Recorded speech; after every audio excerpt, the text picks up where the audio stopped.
বাড়িভর্তি মেহমানের সামনে আমার বাবা আমার মায়ের গালে থাপ্পড় মেরেছে। একটু দূরে দাঁড়িয়েই আমার 3 ফুফু আর দাদি মুচকি মুচকি হাসছেন। এদিকে আমার মা লজ্জায় মাথা নিচু করে দাঁড়িয়ে আছে। বাবার থাপ্পড়টা এতটাই জোরে ছিল যে মায়ের ঠোঁটের কোণা দিয়ে রক্ত বের হচ্ছে। পশা গালে 5 আঙ্গুলের ছাপ বসে গেছে। আমার ছোট বোনটা আমার শার্টের কোণা ধরে আমার পিছনে লুকিয়ে আছে। বাবাকে যে সে বড্ড ভয় পায়। আসলে বাবার ভালোবাসাটা কি সেটা আমার ছোট্ট বোনটা জানেই না। আমার মাকে থাপ্পড় মারার কারণ এবারেই তো অবশ্য কারণ লাগে না আমার মায়ের গায়ে হাত তুলতে। আজকে আমার ফুফাতো বোন রুমা তার জন্মদিন উপলক্ষে মুরগির ঝাল তরকারি খেতে চেয়েছিলেন, যদিও আমার দাদি মাকে তা জানাতে ভুলে গিয়েছিলেন, যেটা সে এখন অস্বীকার করছে। অন্যদিকে আমার বোন মিহা বেশ কিছুদিন ধরে রোস্ট খাবার বাহানা করছিল, কিন্তু দাদি অনুমতি দেয়নি। বিদায় মা রান্না করতে পারেননি। তার কথায় মিহা এমন কেউ না যে যার কথায় বাসায় রোস্ট রান্না করতে হবে, কিন্তু আজ যেহেতু সুযোগ ছিল তাই সে মিহার পছন্দের রোস্ট রেডি ছিল, আর সেটা নিয়েই অনুষ্ঠানের মাঝে দাদি আর পুপিরা মিলে বাবার কান বাড়ি করলো। মা নাকি ইচ্ছে করে মুরগির জাল ফ্রাই না করে রোস্ট রেঁধেছে। মা নাকি ফুপুদেরও হিংসা করে আরও কত কি। বাসাভর্তি মেহমানের সামনেই আমার দাদি মাটিতে বসে কাঁদতে লাগলো, বিলাপ করে বলতে লাগলো যে আমার মা নাকি তার সেবা যত্ন করে না, ফুফুদের হিংসা করে, সারাদিন ঘরে বসে পৌঁছালে আরও কত কি। এদিকে মা নিচ্ছুপ হয়ে চোখের ফানে ফেলছে, কারণ মা জানে প্রতিবাদ করলে বাবা আবারও অমানুষের মতো পেটাবে তাকে। কিন্তু আজ আমি সহ্য করতে পারলাম না। সবার সামনে চিল্লিয়ে উঠলাম আর বললাম, আর কত মিথ্যে বলবে দাদি? আজ সকাল থেকে আমার মা একা হাতে এতগুলো মানুষের রান্না করেছে, পাশাপাশি ঘর দুয়ার পরিষ্কার করেছে একা হাতে। তুমি আর তোমার মেয়েরা তো ঠিকই ঘরে বসে সিরিয়াল দেখছিলে। আমার মা যদি ঘরে বসে ফোনই চালাতো তাহলে এতগুলো রান্না করলো কি করে? তোমার এই পুরো বাসা সাজালো কে দাদি? আমার কথা শুনে দাদি কোনো জবাব খুঁজে পেলেন না। বাধ্য হয়ে বাবার সামনে আমার ন্যাকা কান্না শুরু করলো। বলতে লাগলো, দেখ বাপ, সামান্য একটু রান্না করছে দেখে খোঁটা দিয়ে দিল। তোর বউ আমার নাতিটাকেও আমার বিরুদ্ধে উস্কাই দিচ্ছে। তুই এর বিচার কর। ছোট মানুষ হয়ে কীভাবে আমার মুখে মুখে তর্ক করে। বাবা এবার আমার দিকে রাগী কণ্ঠে বলল, সাজ্জাদ, বড়দের মাঝখানে কথা বলতে এসো না। আমাকে রাগানোর ফল কিন্তু ভালো হবে না। কি করবে তুমি? হ্যাঁ, কি করবে?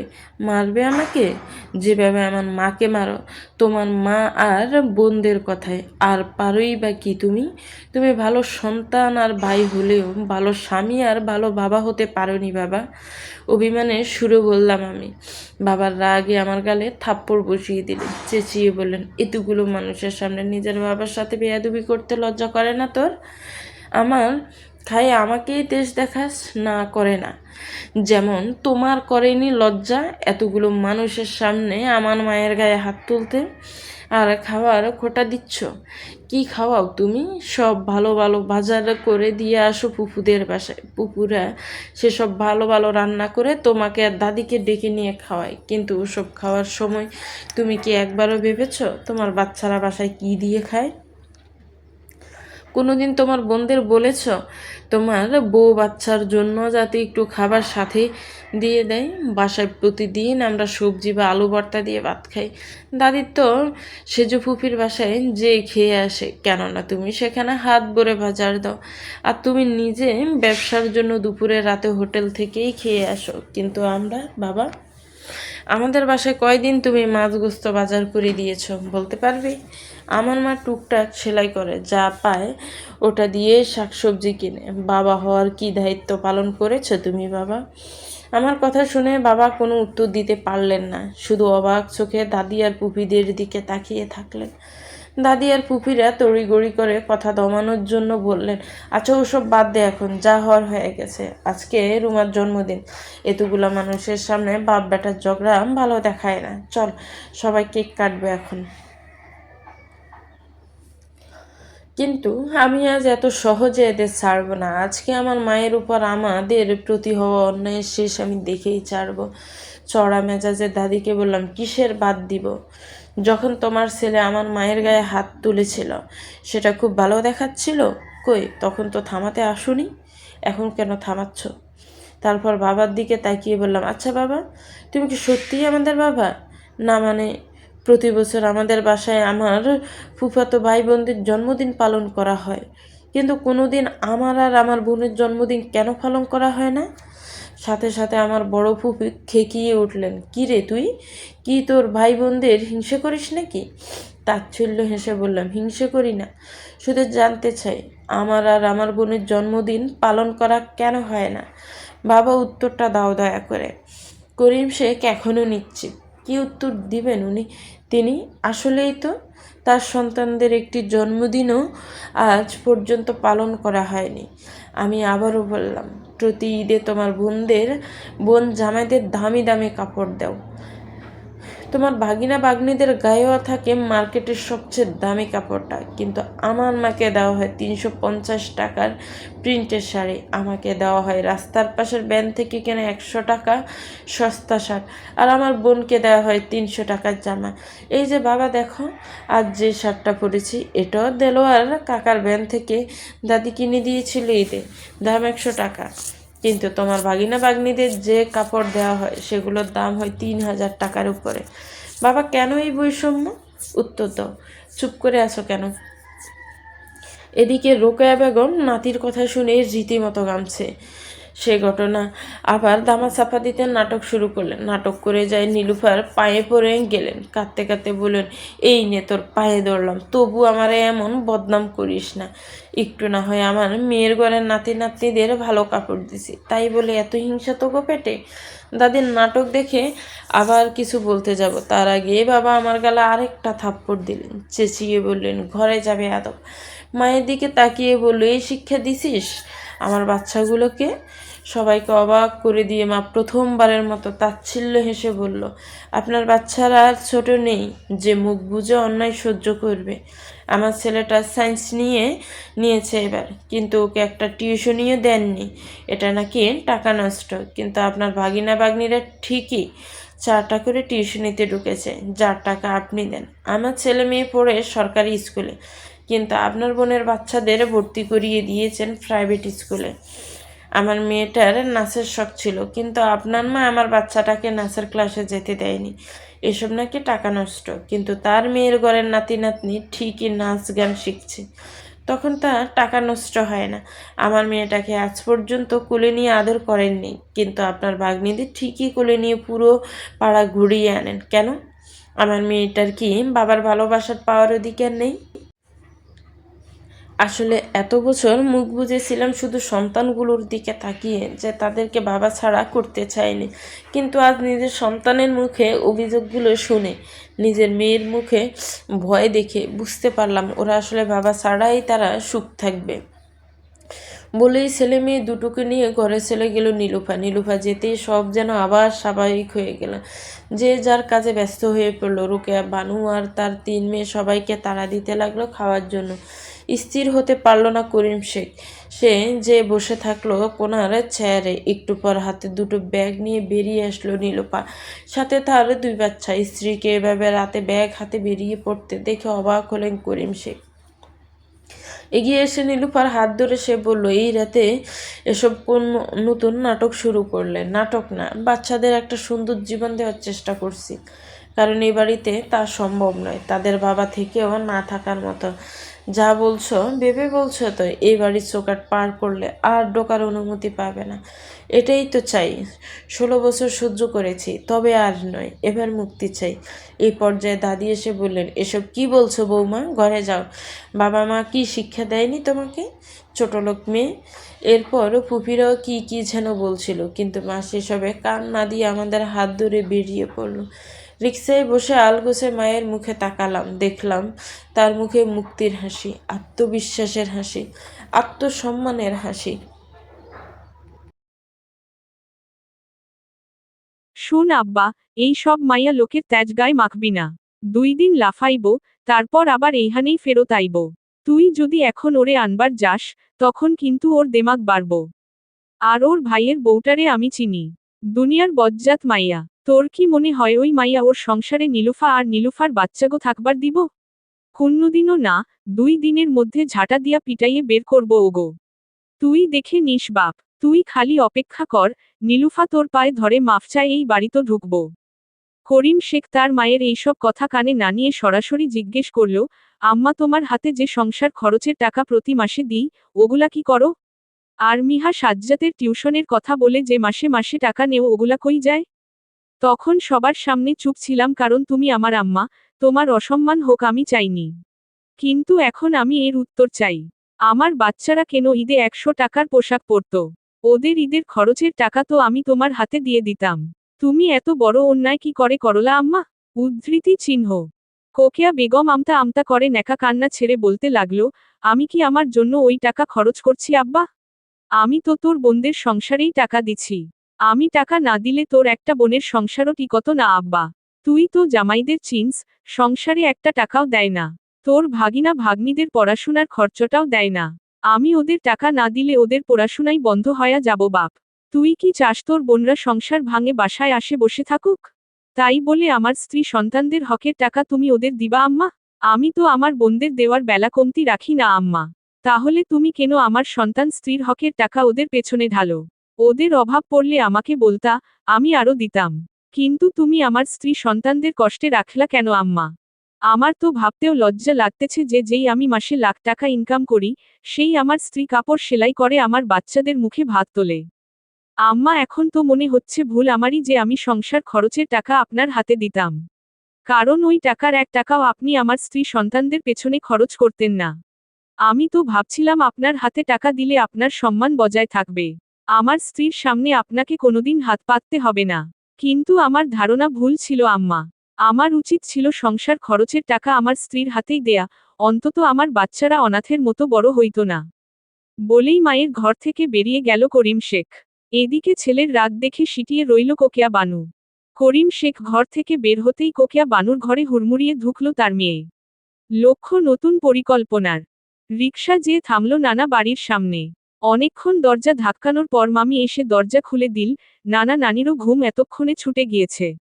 মামি দরজায় দাঁড়িয়েই বিরক্তি মুখে জিজ্ঞেস করল, কি ব্যাপার নীলুফা, এত রাতে ব্যাগ হাতে বাচ্চা কাচ্চা নিয়ে এখানে? মা শান্ত গলায় বললেন, দরজা থেকে সরো ভাবি, আগে ঘরে ঢুকি। বলে নিজেই মামিকে সরিয়ে আমাদের হাত ধরে ঘরে নিয়ে আসলেন। তারপর নানিকে বললেন, মা আমি সারা জীবনের জন্য ওই বাসা ছেড়ে চলে এসেছি। এখন থেকে এখানেই থাকব। মায়ের কথা শোনার সাথে সাথেই মামি তেতে উঠলেন, ততক্ষণে মামারও ঘুম ভেঙে গেছে। মামা মামিকে ইশারায় শান্ত হতে বলে নিজেই জিজ্ঞেস করলেন, একেবারে চলে এসেছিস মানে?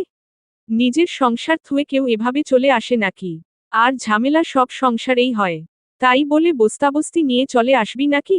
মা কিছু বলতে যাবে তার আগেই নানা বলে উঠলেন, আমার মেয়ে তার নিজের বাসায় এসেছে, এখানে সে কারো জবাবদিহিতা করতে বাধ্য না।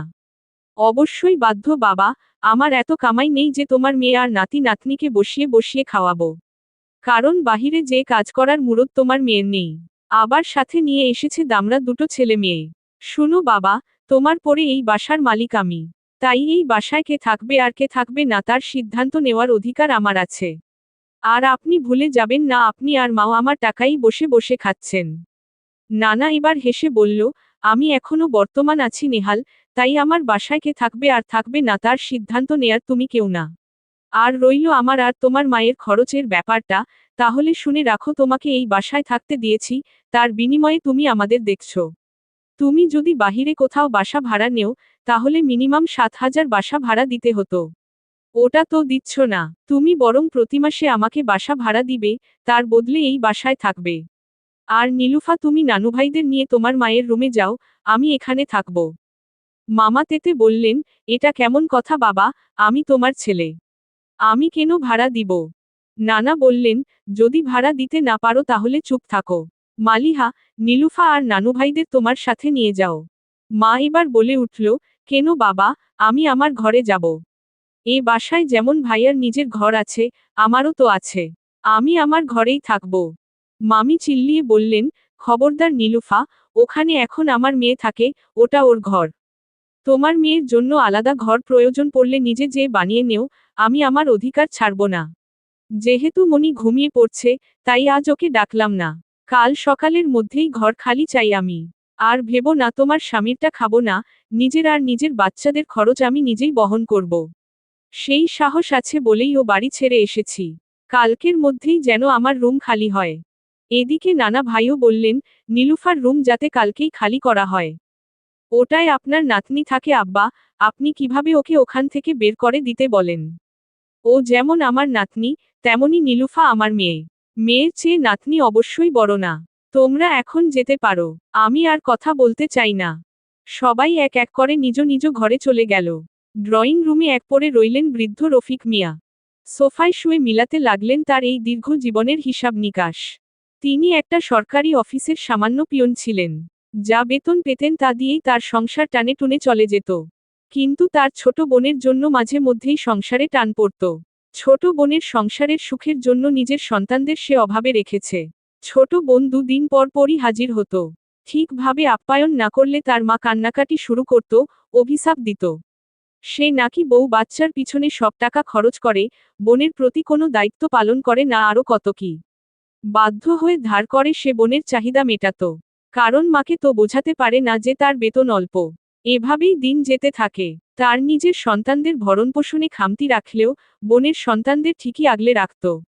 ভালো টিউশন, ভালো স্কুলের অভাবে যথাসময়ে ভালো গাইড, খাতা, কলম এসব কিনে দিতে না পারায় তার বাচ্চা দুটো পড়াশোনায় পিছিয়ে পড়ে। অন্যদিকে তার বোনের সন্তানরা ঠিকই পড়াশোনায় এগিয়ে যায়। ফলশ্রুতিতে তার ছেলেটা ইন্টারে ফেল করে। তার পড়াশোনার প্রতি মনোযোগ উঠে যায়। ছন্নছাড়া জীবন শুরু করে। অন্যদিকে তার মা বারবার তাকে চাপ দেয় যেন সে নীলুফাকে বিয়ে দিয়ে দেয়, তার বোনও চাপ দিতে থাকে। তারা বলে যে মেয়েদের এত পড়াশোনা করিয়ে লাভ নেই, টাকা নষ্ট। নীলুফা যত বড় হবে, তত তার বিয়ের খরচ বাড়বে। ফলে নীলুফা ক্লাস 8-এর ছাত্রী থাকাকালীনই মা বোনের পছন্দের অশিক্ষিত ব্যবসায়ী করিম শেখের সাথে নীলুফার বিয়ে দেয়। বিয়ের পর তার মেয়েটা কত নির্যাতন সহ্য করেছে। অন্যদিকে তার বোনের মেয়ে ঠিকই মাস্টার্স পাশ করে একজন উচ্চ পদস্থ ব্যাংক কর্মকর্তার সাথে বিয়ে করেছে, নিজেও সে চাকরি করে। এই নিয়ে তার বোনের গর্বের কমতি নেই। এদিকে নেহাল হুট করেই পালিয়ে বিয়ে করে ফেলে। বিয়ের পর সে ভয়ঙ্করভাবে বউভক্ত হয়ে যায়। বউয়ের কথায় ও বুদ্ধিতে ব্যবসা শুরু কর, সে ব্যবসা থেকে ভালো আয় আসে।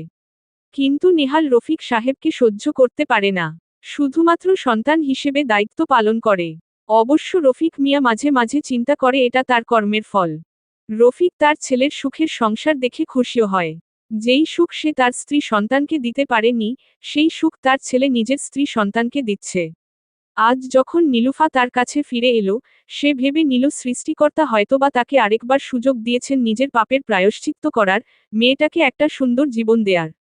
রাত প্রায় 3টা, কিন্তু করিম শেখের চোখে নেই কোনো ঘুম। বারবার বিছানায় এপাশ ওপাশ করছে।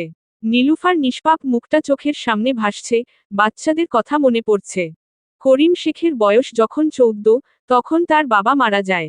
একদিকে ছোট ছোট 3 বোন, অন্যদিকে বিধবা মা। তার উপরে আবার দাদি বাবার মৃত্যুর জন্য আমার মাকেই দায়ী করতে লাগলো, কারণ বাবা সেদিন মায়ের ওষুধ নিতেই বাজারে গিয়েছিলেন, কিন্তু আসার পথে এক নির্মাণাধীন বিল্ডিং থেকে ইট মাথায় পড়ে সেখানে বাবার চাচারা সেই সুযোগে জায়গা জমি নিজেদের নামে লিখে নিয়ে তাদেরকে এক কাপড়েই বের করে দেয়। এরপর মা তাদের নিয়ে নানা বাসায় গেলে সেখানেও তাদের ঠাঁই দেয়া হয় না। তারপর তারা আবার শহরে ফিরে আসে। তার মা মানুষের বাসায় ছোটা কাজ করা শুরু করে। আর এদিকে করিম শেখ একটা দোকানের কর্মচারী হিসেবে ঢুকে। এভাবেই চলতে থাকে তাদের জীবন। পরবর্তীতে স্বল্প লোনে করিম শেখ ব্যবসা শুরু করে আর এখানে দ্রুত সাফল্য পায়। ভাগ্য ফেরে তাদের। একদিন ব্যবসার কাজে মতিগঞ্জে যায় সে, চোখ পড়ে স্কুল ড্রেস পরা কিশোরী নীলুফাকে। মন দিয়ে বসে সেখানেই। বাসায় এসে তার মাকে নীলুফার কথা জানাতেই তার মা মানা করে দেয়। তার মায়ের কথা আগে তার 3 বোনের বিয়ে হবে, তার সে বিয়ে করতে পারবে। রোকেনা বানুর ভয় ছিল করিম একবার বিয়ে করলে সে বউয়ের কথায় উঠবস করবে, মা বোনদের আর দায়িত্ব নিবে। কিন্তু এদিকে নীলুফাকে হারানোর ভয় মনে জেঁকে ধরেছিল মনে, কারণ লোকের মুখে সে জেনেছিল নীলুফার বিয়ে দেওয়ার জন্য নাকি পাত্র খোঁজা হচ্ছে। তাই তো সে জেদ ধরে বসল নীলুফাকে বিয়ে করবে। খাওয়া দাওয়া, দোকান যাওয়া সব বন্ধ করে দিল। অবশেষে ছেলের জেদের কাছে হার মানতে বাধ্য হল কোকেয়া বানু। কিন্তু তার আগে ছেলেকে কসম দিল যে পরিস্থিতি যেমনই হোক সে কোনোদিন তার মা আর বোনদের অবহেলা করবে না, আর সব সময় তার মায়ের কথা চলবে, না হলে সে মায়ের মরা মুখ দেখবে। সেদিন মায়ের মাথা ছুঁয়ে কসম কাটে করিম। এরপর 14 বছর কিশোরী মেয়েটাকে ঘরের বউ করে তুলে পুরো সংসারের দায়িত্ব তুলে দেয় ওই মেয়েটার কাঁধে। বিয়ের পরের দিনই নীলুফাকে পাঠানো হয় রান্নাঘরে।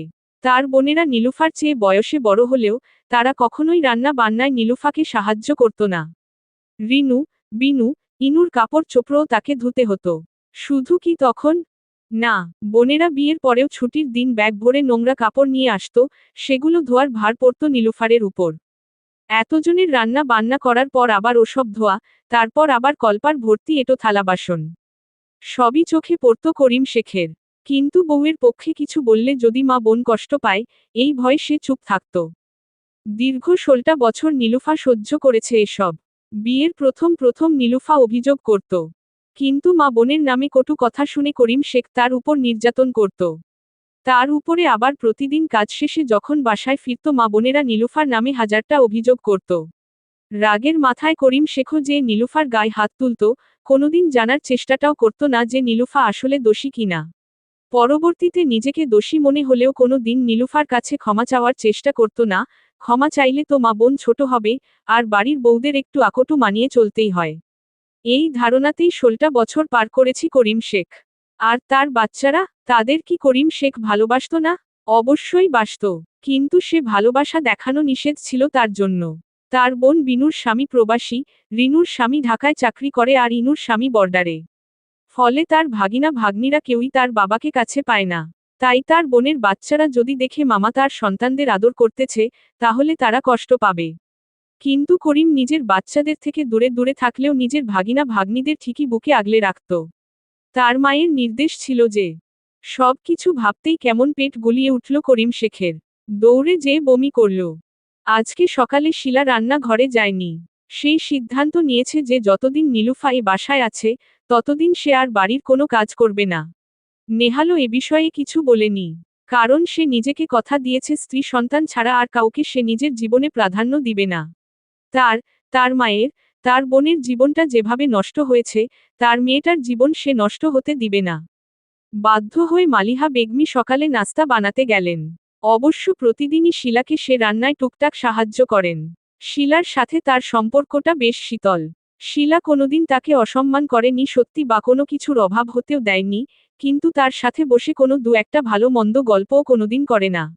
যেন সব সময় এড়িয়ে চলতে চায়। নাস্তার টেবিলে বসেছে সবাই। নাস্তা করার মাঝেই নেহাল বলে উঠল, বাবা আমি সিদ্ধান্ত নিয়েছি যে পরের মাসেই আমি ভাড়া বাসায় উঠব। যেই বাসায় আমার সন্তানের অধিকার কেড়ে নেওয়া হয়, সে বাসায় আমি থাকব না। তোমার মেয়ে আসতে না আসতেই আমার মেয়ে ঘর ছাড়া হয়েছে। আমি ইতিহাসের পুনরাবৃত্তি হতে দিব না বাবা। তোমার হাত খরচের টাকার চিন্তা করো না। প্রতি মাসেই তা পাঠিয়ে দিব। তবে তোমার মেয়ে আর নাতি নাতনির জন্য 1 টাকাও দিতে পারবো না। সেটা নিয়ে তোকে ভাবতে হবে না ভাইয়া, আমি বা আমার সন্তানেরা তোমার সন্তানের হক মারব না। আমাদের খরচ আমরাই চালিয়ে নিব। আর বাকি থাকলো আমাদের থাকার জায়গা, যাও আমার রুম আমি তোমার মেয়েকে দিয়ে দিলাম, বাসার পেছনের দিকে টিন দিয়ে 2টো রুম বসিয়ে সেখানেই আমি আমার বাচ্চাদের নিয়ে থাকব। আমরা আলাদাই খাবো। শুধু 2টো দিন সহ্য কর। মামা তাচ্ছিল্য হেসে বলল, ঘর বানাবি? টাকা পাবি কই? তোর মহান বাপ তো আগেই নিজের সব জমি জমা বেচে তার বোনের বাচ্চাদের মানুষ করছে, নিজের পেনশনের টাকাটাও তার বোন জামাইকে ব্যবসার কাজে লাগাতে দিয়ে দিয়েছে। 1 টাকাও তো সঞ্চয় নাই তোর বাপের। ওই দিন শেষে আমার কাছেই ওষুধের টাকার জন্য হাত পাততে হয় তার। তার প্রিয় ভাগিনা ভাগ্নিরা মুখ ফিরেও তাকায় না।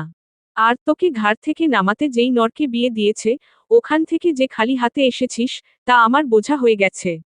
তাহলে? ছেলের কথা শুনে লজ্জায় মাথা নামিয়ে ফেলল রফিক মিয়া। কি বলবে সে? সবই তার পাপের ফল। মা বলল, বললাম তো, আমার ব্যবস্থা আমি করে নিব। 2টো দিন সহ্য কর। আমাদের ঝামেলার জন্য এই বয়সে মাকে অন্তত কষ্ট দিতে চাচ্ছি না। তাই আমিই সরে যাচ্ছি। অন্য কোথাও সস্তায় বাসা নিতে পারতাম, কিন্তু আমার বাচ্চাদের একটা নিরাপদ আশ্রয় প্রয়োজন, তাই এই ভিটাতেই ঘর তুলে থাকব। কিন্তু তোদের উপর বোঝা হব না ভাই। নেহাল আর কিছু না বলে নাস্তা রেখে ঘরে চলে গেল। কষ্ট কি তার লাগছে না? অবশ্যই লাগছে।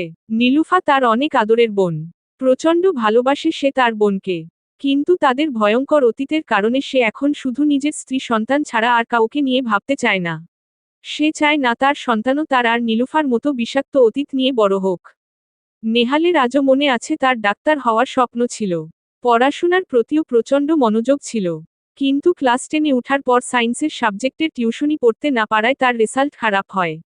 এরপর কলেজে ওঠার পর পড়াশোনা আরও কঠিন হয়ে যায়। বাবার পায় পর্যন্ত ধরেছিল যাতে টিউশনি পড়ার খরচ দেয়। কিন্তু বাবা দেয়নি। সেইটায় তার ভাগিনা ভাগ্নি নিজেদের শখ মেটাত। ফলশ্রুতিতে সে ইন্টারে ফেল করে। তার স্বপ্ন চিরতরে শেষ হয়ে যায়। এরপর থেকে ছন্নছাড়া জীবন শুরু করে সে। এখানে 20,000 টাকা আছে। বাসার খরচ থেকে আমি জমিয়েছিলাম। তোমার বোনকে বলিও ঋণ নেয়ার দরকার নেই। আর ওকে কেউ ঋণও দিবে না, কারণ ওর না আছে চাকরি, না আছে অন্য কিছু। তুমি ওকে বলবা এই টাকাটা তুমি ধার হিসেবে দিচ্ছ। কাজ করে যাতে 6 মাসের মধ্যে ফেরত দেয়। বলেই শিলা চলে গেল। নেহাল স্ত্রীর পানে তাকিয়ে ম্লান হাসল। সে জানে শিলা অনেক পরিষ্কার মনের মেয়ে। কিন্তু তারও যে তিক্ত অতীত রয়েছে। শিলা 4 বোন। শিলার দাদির দাবি ছিল একটা নাতির। কিন্তু পরপর 4টা মেয়ে হওয়ার পর শিলার দাদি তার বাবাকে সুন্দরী অল্প বয়সী মেয়ে দেখে দ্বিতীয় বিয়ে দেয়। বিয়ের 1 বছরের মাথায় সে ঘরে পুত্র সন্তান আসে। ধীরে ধীরে শিলার বাবা তার মায়ের সাথে দূরত্ব তৈরি করে। কিন্তু শিলার সৎ মা এটাতেও সন্তুষ্ট ছিল না। সে চাইতো শিলার মাকে যেন এই ভিটা থেকে বের করে দেয়া হয়। কম বয়সী সুন্দরী বউয়ের কথা ফেলতে পারেনি সে। ফলশ্রুতিতে সে শিলার মাকে 3 তালাক দিয়ে বাসা থেকে বের করে দেয়। এরপরে তার জীবনে অনেক সংগ্রাম করে চলতে হয়। সেসব দিনের কথা এখনো শিলা ভুলতে পারেনি। এজন্য নিজেকে সব সময় সবার সামনে কঠোরভাবে উপস্থাপন করে। শিলা মনে করে সে নরম হলে তার জীবনটাও তার মায়ের মতোই কষ্টের হবে। নীলুফা ঘর গুছাচ্ছিল। হুট করে সেখানে আগমন ঘটে তার মায়ের। তার মা তার হাতে 20,000 টাকা ধরিয়ে বলে, ঋণ নেয়ার দরকার নেই, তুই এটা থেকে খরচ কর, আপাতত টিন দিয়ে ঘর উঠা। আর এখানে একটা হোস্টেলের আপার নাম্বার আছে। উনি রান্না করার মহিলা খুঁজছে। মাসে 10,000 দিবে, তুই চাইলে যোগাযোগ করে দেখতে পারিস। কারণ তোর পড়াশোনা নেই, ভালো কোনো চাকরি পাবি না।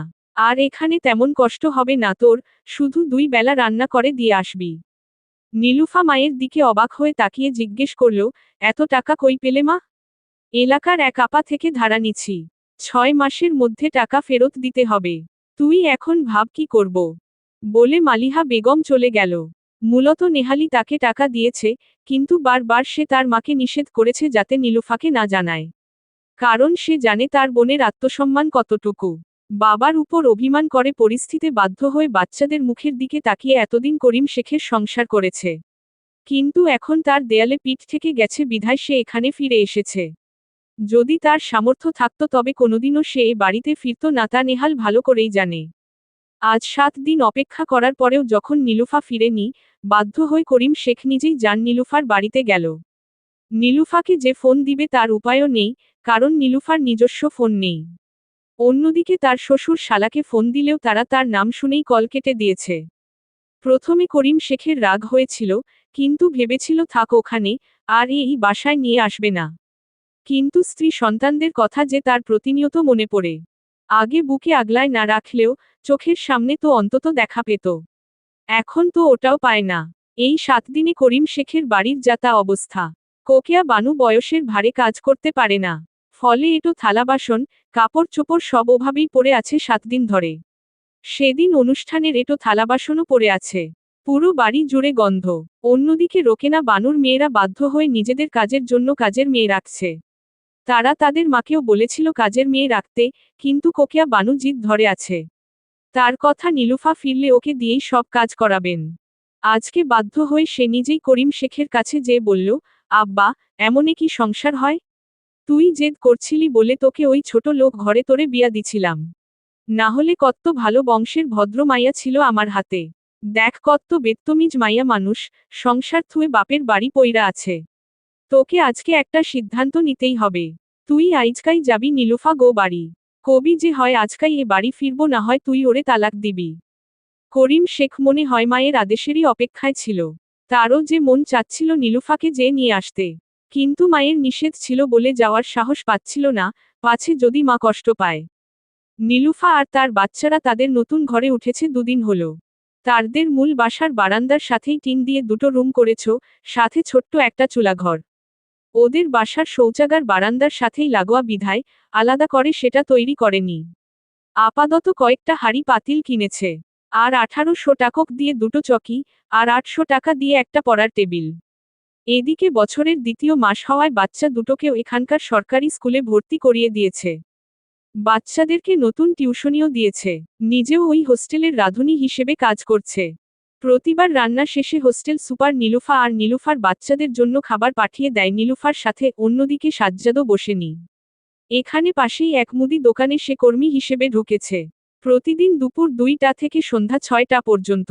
বেতন 2000। এই টাকা দিয়ে তার সব টিউশন ফি বা বই খাতার খরচ মিটে যাবে। অন্যদিকে নীলুফা তার কানের ছোট্ট রিং দুটো 7000-এ বিক্রি করেছে। যদিও বিয়ের সব গহনাই তার শাশুড়ি বিয়ের রাতেই নিয়ে নিয়েছিল, এই রিং জোড়া সে লুকিয়ে রেখেছিল। শাশুড়ি নিয়ে নিবে এই ভয়ে সে কখনোই সেগুলো বের করেনি। যাই হোক, সর্বোপরি নীলুফা ভালোই আছে আর ছেলে মেয়েদের নিয়ে। আজকে হোস্টেলে দুপুরের রান্না শেষে হাতে খাবার নিয়ে নীলুফা বাসায় ঢুকছিল, কিন্তু বারান্দার কাছেই তার মা তাকে থামিয়ে দেয়। ধীর কণ্ঠে বলে, জামাই আসছে, বৈঠক ঘর তোর বাপের সাথে কথা বলে। করিম শেখার কথা শুনেই যেন নীলুফার রাগ সপ্তম আকাশে। রাগে সে গেল বৈঠক ঘরে। যেই বলল, এখানে কি করতে এসেছেন? করিম শেখ নীলুফার কণ্ঠ শুনে চমকে উঠল। এ কোন নীলুফাকে দেখছে সে? 7 দিনেই এত পরিবর্তন। এই 7 দিনেই যেন চেহারাটা আরও উজ্জ্বল হয়েছে। স্বাস্থ্য একটু বেড়েছে। নীলুফা আরও চিল্লিয়ে বলল, কেন আসেছেন? বের হন আমার বাসা থেকে। নীলুফার এরূপ ব্যবহারে অবাক হল করিম শেখ। আসার আগেও ভেবেছিল যে নীলুফা তাকে দেখার সাথে সাথেই চোখের পানি ফেলবে, ক্ষমা চাবে। কিন্তু আসার পর থেকেই সে যেন অবাক হচ্ছে। এখানে আসার পরেই সে শ্বশুরের কাছে জানতে পেরেছে নীলুফা কাছেই মেয়েদের হোস্টেলে রাঁধুনির কাজ নিয়েছে। তার ছেলে সাজ্জাদও নাকি কাজ করে। সাজ্জাদ মিহা এখানে স্কুলেও ভর্তি হয়ে গেছে। এদিকে নীলুফা নিজের ঘরও তুলেছে। নিজে আলাদা খায়। বাপ ভাইয়ের উপর নির্ভর না সে। এসব কিছু শুনে করিম শেখ যেন আকাশ থেকে পড়েছে। তার শান্তশিষ্ট নীলুফা এখন নিজের দায়িত্ব নিজে নিতে শিখেছে। নিজে কামাই করছে। এরই মধ্যে নীলুফার আগমন আর তার তেজি রূপে যেন আরো হতবাক হয় সে। কি হলো, চুপ করে আছেন কেন? এখান থেকে যান। করিম শেখ এবার বেশ অপমানিত বোধ করল। রাগান্বিত কণ্ঠে বলল, এবার কিন্তু বেশি বেশি হচ্ছে নীলুফা। আমি তোমার স্বামী, ভুলে যেও না। তাচ্ছিল্য হেসে নীলুফা বলল, কিসের স্বামী? হ্যাঁ, কিসের স্বামী? স্বামী হিসেবে কোন দায়িত্বটা পালন করেছেন একটু বলেন। থতমত খেল করিম শেখ, কিছু বলার মতো খুঁজে পেল না। আসলেই তো, সে ভালো সন্তান আর ভালো ভাই হতে যে কখনোই ভালো স্বামী আর বাবা হতে পারেনি। কিন্তু সেটা তো আর প্রকাশ করলে চলবে না। তাই এবার শান্ত কণ্ঠে বলল, দেখো নীলুফা, যা হওয়ার হয়ে গেছে। সব সংসারেই একটু আকটু ঝামেলা লেগেই থাকে। তাই বলে কেউ সংসার ছেলে এভাবে বাপের বাড়ি পড়ে থাকে না। আর মাও বলেছেন তোমাকে নিয়ে যেতে। ওহ, তার মানে আপনাকে আম্মা পাঠিয়েছে? তাই তো বলি, আপনার তো আবার আম্মার কথার বাহিরে এক পা যাওয়ারও মুরদ নাই। মুখ সামলে কথা বলো নীলুফা। এই একদম চুপ। আমাকে দেমাগ দেখাতে আসবেন না। কেন? ফ্রি ফ্রি চাকরানিটাকে আর পাচ্ছে না আপনার মা বোন, তাই আমাকে নিয়ে যেতে বলছে? ওসব তোমার দায়িত্ব নীলুফা। কোনটা দায়িত্ব? সেই 14 বছর বয়স থেকে আপনার দামরা বোনদের কাপড় ধুই, এমনকি তাদের মাসিকের কাপড়টাও আমি ধুই, এটা আমার দায়িত্ব? আপনার ভাগিনা ভাগ্নিদের গুমুতের সব কাপড় আমি ধুয়েছি, কিন্তু একটা দিনও কি আপনার বোনেরা আমার বাচ্চার কাপড় ধুয়েছে? এই যে আপনার দুলাভাইরা আসে, তাদের জাঙ্গিয়া পর্যন্ত আমি ধুই, আপনার বোন বোন জামাইয়ের মিলনের পরের কাপড় পর্যন্ত আমাকে ধুইতে দিছে। এগলা আমার দায়িত্ব? উদ্ধৃতি চিহ্ন। শ্বশুর শাশুড়ির সামনে স্ত্রীর মুখে এসব লাগামহীন কথা শুনে লজ্জায় মাথা নামালো করিম শেখ। মিনমিনিয়ে বলল, এসব কথা বাসায় যেয়ে বললেও পারতে নীলুফা। নীলুফা তেজি কণ্ঠে বলল, এই, কিসের বাসা? হ্যাঁ, কোন বাসা? এই যে বারান্দার পাশে দুটো ঘর দেখছেন না টিনের, ওটা আমার বাসা, আমার সংসার। এখানেই আমার সুখ। নীলুফা, বোঝার চেষ্টা করো, বাসায় যে এসব কথা বলি। জেদ করো না। তোমার জেদের কারণে সাজ্জাদ মানুষের দোকানে কর্মচারী হয়ে আছে। তো, আপনার বাসায় কোন একটা ভালো ছিল সে? আমার মেয়ে ছেলেকে একটা টিউশনি পর্যন্ত পড়তে দেননি আপনি। জানেন আমি যে শাড়িটা পরেছি সেটা কই থেকে পেয়েছি? সেলাই করে যে টাকা পেতাম ওটা দিয়ে পাশের বাসার মিলা ভাবির কাছে তার পুরানা শাড়ি 50 টাকা দিয়ে কিনতাম। ভাবির বাচ্চাদের পুরানা কাপড় কম দামে কিনে আমার বাচ্চাদের দিতাম। আর এখন, আমার মেয়ে 2টা টিউশনি করে, ছেলেটাকে 3টা টিউশনি দিয়েছি, 2 বেলা মাছ, মাংস, ডিম পাতে পড়ে। মেয়েটা আমার গান শিখছে। কি অবাক লাগছে, যেই সুখ আপনি 16 বছরেও আমাদের দিতে পারেননি, সেই সুখ আমরা মাত্র 7 দিনে পেয়েছি, তাও আপনার ওই নরক সম বাড়ি থেকে বের হয়ে। তাই দয়া করে আমাদের মুক্তি দিন। আপনার মতো কাপুরুষ স্বামী ও বাবা থেকে দূরে থেকে আমরা ভালো আছি। আর শুনেন, আমার মেয়ের গহনাগুলো পাঠায় দিবেন, যেগুলো বিয়ের রাতে আপনার মা জোর করে খুলে নিয়েছিল।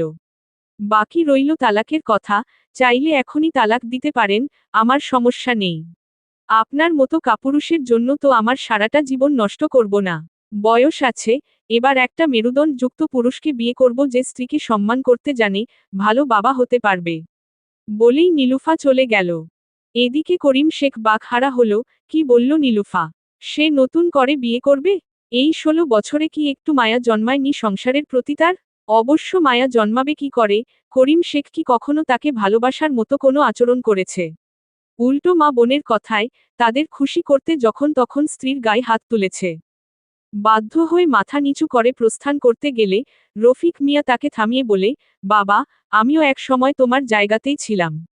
মা বোনের সুখের চিন্তা করে স্ত্রী সন্তানদের প্রতি অনেক অন্যায় করেছি। নিজের শেষ সম্বলটাও বোনের ছেলে মেয়ের পেছনে ঢালেছি। নিজের সন্তানদের ভবিষ্যৎ নষ্ট করেছি। এখন দেখো ওরা কেউ আমার পাশে নেই। আমার ছেলেটাই আমার দায়িত্ব নিয়েছে। আমার মেয়েটাকে বোঝা বলে অল্প বয়সে বিয়ে দিতে বাধ্য করেছিল আমার মা বোন। কিন্তু আমার বোনের মেয়ে ঠিকই মাস্টার্স কমপ্লিট করে এখন চাকরি করছে, বড় অফিসারকে বিয়ে করে দেশ বিদেশে ঘুরছে। তুমি যদি চালাক হও তবে আমার কথা বুঝবে। না হলে শেষ বয়সে পানি আগায় দেওয়ারও মানুষ পাবে না। করিম শেখকে একা বাসায় ঢুকতে দেখে কোকিয়া বানু আর তার 3 মেয়ে হকচকিয়ে গেল। কোকিয়া বানু তো ভেবেছিল নীলুফা লাফাইতে লাফাইতে চলে আসবে। তারপর তার আর তার মেয়েদের কাছে মাফ চাবে। এই আশায় 3 মেয়েকেই ডেকে আনছে কোকিয়া। করিমের 3 বোনও তাদের ভাবিকে শায়েস্তা করতে এখানে আসার আগে বাজার ঘুরে 5 কেজি ছোট মাছ কিনে এনেছে নীলুফাকে দিয়ে বাঁচাবে বলে। কাজকালকার বুয়াগুলো এসব কাজ করতে চায় না। যাও একটু কাজ করে ওটার জন্য ভারী অঙ্কের টাকা নেয়। আসার আগে বাজার ঘুরে 5 কেজি ছোট মাছ কিনে এনেছে নীলুফাকে দিয়ে বাঁচাবে বলে। কাজকালকার বুয়াগুলো এসব কাজ করতে চায় না। যাও একটু কাজ করে ওটার জন্য ভারী অঙ্কের টাকা নেয়। কিন্তু যখন শুনল নীলুফা আসেনি তখন যেন বাজ পড়ল 3 বোনের মাথা। ইনু তো মুখ ফুসকে বলে বসল, আল্লাহ, এত টাকার যে মাছ কিনলাম ওগলা কুটে দিবে কে? বোনের কথায় হকচকালো করিম, অবাক হয়ে জিজ্ঞেস করল, ছোট মাছ মানে? সাথে সাথে রিনু ইনুকে চুপ করিয়ে বলল, আরে ভাইয়া, আমাদের খুব ভাবির হাতের ছোট মাছ খেতে মন চাচ্ছিল, তাই বাজার থেকে ছোট মাছ আনছি। বোনের কথা করিমের বিশ্বাসযোগ্য মনে হলো না, তবু শান্ত স্বরে বলল, তাহলে যা রান্না কর ছোট মাছ। কি বলো ভাইয়া, এখন এই রাতের বেলা ছোট মাছ কুটবো কেমনে? ভাবি তো আসে নাই। করিম ভ্রু কুচকে বলল, কুটবি কেমনে মানে? এই রাতের বেলা তোর ভাবি যেমনে কুটতো মাছে, তোরাও ওভাবেই কুট, যেহেতু শখ করে কিনেছিস। কথা অন্যদিকে যাচ্ছে দেখে রোকেনা বানু তাড়াতাড়ি প্রসঙ্গ পাল্টাতে বললেন, কি রে বউ, কই তোর? করিম উঠানে রাখে বেঞ্চে বসতে বসতে বলে, আসবে না। আসবে না মানে? এত দেমাগ কিসের? সংসারে এইসব টুকটাক ঝামেলা হয়ই। তাই বলে বাড়ির বউ নাটক শুরু করবে? রাগ দেখিয়ে বললেন রোয়েকা। ও আর ফিরবে না না। তালাক চায় আমার কাছে। এবার যেন বিনা মেঘে বজ্রপাত হলো। তালাক চায় মানে? নীলুফার মতো মেয়ে তালাকের মতো সিদ্ধান্ত নিল। কেউ ভাবতেও পারছে না। কোকিয়া বানু বিস্ময় দৃষ্টি প্রশ্ন করল, তালাক চায় মানে? ওই 2 টাকার মাইয়া তোরে তালাক দেবার চায়? উদ্ধৃতি চিহ্ন। করিম বিরক্তি দৃষ্টিতে চেয়ে বলল, এটার আবার মানে কি আম্মা? তালাক মানে বুঝো না? উদ্ধৃতি চিহ্ন। কোকিয়া আত্ম অহংকারের সাথে বলে উঠল, তো তালাক দিয়ে চলে আসতে পারিসনি? ওই বেটির পাখনা গজাইছে, 2 দিন না যাইতেই পাখনা ঝয়রা পড়ব। তখন বুঝবো ওই যে স্বামী ছাড়া জীবন কেমন চলে। উদ্ধৃতি চিহ্ন। করিম তাচ্ছিল্য হেসে বলল, ওরা ভালো আছে মা। আমার বাচ্চারা এখানে যেই সুখ আর সুবিধা পায়নি, ওটা ওরা ওখানে পাচ্ছে। নীলুফা নিজে ইনকাম করছে, ওরা অনেক সুখে আছে মা। কোকিয়া বেগম যেন বিশ্বাসই করতে পারছে না। নীলুফার মতো মেয়ে 7 দিনেই নিজের অবস্থান শক্ত করে ফেলেছে। তবু সান্ত্বনার স্বরে বলল, চিন্তা করিস না, তোর জন্য ওর চেয়েও সুন্দর অল্প বয়সী মেয়ে আনবো আব্বা। কথাটা শেষ হতে না হতেই করিম শেখ বলে উঠল, আমাকে দ্বিতীয় বিয়ে করালে হয়তোবা তোমার আর তোমার মেয়েদের এ বাসায় জায়গা হবে না মা। কারণ সবাই নীলুফা না। বলেই ঘরে চলে গেল করিম। চিন্তায় কপালে ভাঁজ পড়ল কোকিয়া বানুর। কথাটা সত্য। এদিকে 3 বোন বলে উঠল, মা, ভাইয়াকে আর বিয়ে দেয়ার দরকার নাই। আমরা আছি, তুমি আছো, আমাদের বাচ্চারা আছে। ভাইয়ার আলাদা বউ বাচ্চার কি দরকার? আর ভাইয়া নতুন বিয়ে করলে যদি ওই বউ যদি আমাদের খরচ দিতে না করে, আর ভাইয়াকে বশ করে তখন? দরকার নাই মা। এভাবেই মা মেয়েরা মিলে ষড়যন্ত্রে লিপ্ত হলো। ওদিকে দেয়ালের ওপাশে দাঁড়িয়ে সব শুনল করিম। নিজেকে আজ নিজের কাছেই বড্ড অসহায় মনে হচ্ছে তার। এত স্বার্থপর তার মা বোনেরা। রাতে খেতে বসেছে করিম, সাথে মা বোনেরা আর ভাগিনা ভাগ্নিরা সবাই আজে বাসায়ই খাবে। 3 বোন মিলে রেঁধেছে মুরগির মাংস, গরুর মাংস, পোলাও। করিম খেতে বসে জিজ্ঞেস করল, কি রে ছোট মাছ কই? ওমা, এই রাতের বেলা মাছ কুটা সম্ভব নাকি? অবাক হয়ে বলল রিনু। তাহলে নীলুফা যে করত, সে কি মানুষ না নাকি? জিজ্ঞেস করল করিম। কোকেয়া বলল, নীলুফা বাড়ির বউ, ওটা ওর দায়িত্ব করিম। তোমার মেয়েরাও তো কারো না কারো বাড়ির বউ। ওদের তো কোনোদিন দেখলাম না ননদ দেবরের খেদমত করতে। ভাইয়া আমাদের সংসার আমরা বুঝবো, তোমাকে ওসব নিয়ে মাথা ঘামাতে হবে না। নাকি বউ চলে গেছে ওটা নিয়ে আমাদের দায়ী করছো? বিরক্তি নিয়ে জিজ্ঞেস করল ইনু। করিম সেদিকে পাত্তা না দিয়ে তার মাকে সরাসরি বলল, নীলুফার বাপের বাড়ি থেকে যে গহনা দেয়া হয়েছিল, ওগুলো কই মা? আমাকে কাল দিবে। নীলুফা ফেরত চেয়েছে। রিনু হিসহিসিয়ে বলল, কেন দিবে মা ওগুলো? ওগুলো এখন আমাদের। ওকে বলে দিস যে ওগুলো একটাও পাবে না। করিমও ভাতের থালি মেঝেতে ছিটকে ফেলে বলল, কালকের মধ্যে গহনা ফেরত না দিলে তোদের একটাকেও আর খরচ দিব না আমি। নিজের পথ নিজে খুঁজে নে। বলেই হাতে পানি ঢেলে বাসা থেকে বেরিয়ে গেল। অন্যদিকে জীবনে প্রথম ভাইয়ের এরকম আচরণ দেখে তব্দা খেল 3 বোন। কোকেয়া বেগম তখনও নিশ্চুপ, যেন কোনো অশনি সংকেত তার মনে দোলা দিচ্ছে। দেখতে দেখতে 4টা মাস কেটে গেল। নীলুফার ছোট্ট সংসারে যেন সুখের কমতি নেই। নীলুফা হোস্টেলের কাজের পাশাপাশি নিজের কেটারিং এর ছোটখাটো ব্যবসাও শুরু করেছে। মোটামুটি ভালোই লাভ আসছে। অন্যদিকে করিম শেখও কয়েকদিন পরেই নীলুফার গহনা ফিরিয়ে দিয়েছে। তাই নীলুফা ভেবেছে পরের বছরেই ঘর দুটো পাকা করবে। নীলুফা ঘরে বসে নকশি কাঁথা সেলাই করছিল। হুট করে মালিহা বেগম দৌড়ে আসলেন, দরদর করে ঘাম ঝরছে তার, হাঁপাতে হাঁপাতে বললেন, নীলুফা নীলুফা, তোর স্বামীর দোকানে আগুন লাগছে রে মা। সব শেষ। জামাই হার্ট অ্যাটাক করে হসপিটালে আজকে 14 দিন ধরে। একটু আগে ফোন করছিল, তোরে দেখতে চায় মা। নীলুফার যেন পায়ের নিচের মাটি সরে গেল। সেদিন কথাগুলো সে রাগের মাথায় বললেও, করিম শেখ তার জীবনের প্রথম আর একমাত্র পুরুষ। জীবনের 16টা বছর তার সাথে কাটিয়েছে। যতই অন্যায় করুক স্বামী তার। কান্নায় ভেঙে পড়ল সে। কিছুক্ষণ আগেই সদর হাসপাতালে পৌঁছেছে। কিন্তু সবচেয়ে অবাক হয়েছে করিম শেখকে বারান্দায় পড়ে থাকতে দেখে। যেই লোকের ইনকাম মাসে লাখ টাকা, সে কিনা সরকারি হাসপাতালের বারান্দায় পড়ে আছে। পাশে একজন অচেনা যুবক। উনার মা বা একটা বোনকেও পাশে দেখল না। না পারে জিজ্ঞেস করল, আপনার বোনরা কই? বিপদের সময় হাতছাড়ে দিয়েছে নাকি? লজ্জায় করিম শেখ কিছু বলতে পারল না। দোকানের প্রায় 1 কোটি টাকার মালের লোকসান হয়েছে। পুরো দোকান পুড়ে ছারখার। এদিকে পাওনাদাররা তাদের পাওনা 40 লাখ টাকা ফেরত নিতে হাজির। করিম শেখের মাথায় হাত। কোথা থেকে টাকা দিবেন তিনি? হাতে যে 1 টাকাও নেই এখন। সব ব্যবসায় নতুন মাল ঢুকাতে ইনভেস্ট করেছেন। আর তার নিজস্ব কোনো প্রপার্টি বা সেভিংস নেই। এতদিন যত জমিজমা কিনেছেন সব বোনদের নামে। বাধ্য হয়ে বোনদের কাছে গেলেন। কিন্তু কোনো বোনই তাকে সাহায্য করল না। উল্টো ফিরিয়ে দিল যে ওসব জমির উপর করিমের কোনো অধিকার নেই। বোন হিসেবে ওরা ওদের প্রাপ্য পেয়েছে। আর ওই জমিগুলো তারা তাদের সন্তানের ভবিষ্যতের কথা ভেবে রেখেছে। ভাইকে সাহায্য করতে যেয়ে তারা তাদের সন্তানের ভবিষ্যৎ অন্ধকারে ঠেলে দিতে পারেন না। বোনদের মুখে এসব কথা শুনে অবাক হয়ে তাকিয়েছিল করিম। এই বোনদের জন্য এতদিন সে নিজের স্ত্রী সন্তানদের কষ্ট দিয়েছে, তাদের অবহেলা করেছে। বাসায় ফিরে করিম কাতর স্বরে তার মাকে সব জানালে তার মাও বোনদের পক্ষ নিলেন। করিম তবু শেষ আশা হিসেবে মায়ের পায়ে পড়ল যে মায়ের গহনাগুলো যাতে বিক্রি করে। কিন্তু তার মাও মুখের উপর না করে দিল। ওই গহনার উপর নাকি তার বোনদের অধিকার আছে। বাধ্য হয়ে নিজের দোকান দুটো বিক্রি করে দেয় করিম। কিন্তু প্রায় 20 লাখ টাকা বাকি থাকে। এবার বাড়ি বিক্রি ছাড়া দ্বিতীয় উপায় নেই। কিন্তু বাড়ি বিক্রির কথা উঠতেই বোনরা এসে হাজির নিজেদের ভাগ নিতে। মা বোনদের আচরণে তাচ্ছিল্য হাসে করিম। তাদেরকে তাদের অংশ দিয়ে নিজের অংশ বেচে দিল সে। তা দিয়ে বাকি টাকা শোধ করল। এরপর ব্যাচেলর ম্যাচে নিজের জন্য একটা সিট নিল, মা তো এখন বোনদের বাড়ি। সেখানে তার জায়গা নেই। একদিন হুট করেই সে হার্ট অ্যাটাক করে। রুমমেটরাই তাকে হাসপাতালে নিয়ে আসে। অতীত মনে করেই করিম শেখের চোখে পানি এলো। নীলুফা বুঝল, সাথে সাথে করিম শেখের জন্য কেবিন ভাড়া করল। তারপর নিজের জমানো টাকা খরচ করে করিম শেখের চিকিৎসা করালো। কারণ সে ভালো মতোই জানে করিম শেখের মা বোনেরা তার চিকিৎসার পেছনে 1 টাকাও দিবে না। কিন্তু সে তো তার সন্তানদের বাবা হারা করতে চায় না, দূরে থাকুক, তবু তার সন্তানদের পিতা বেঁচে থাকুক।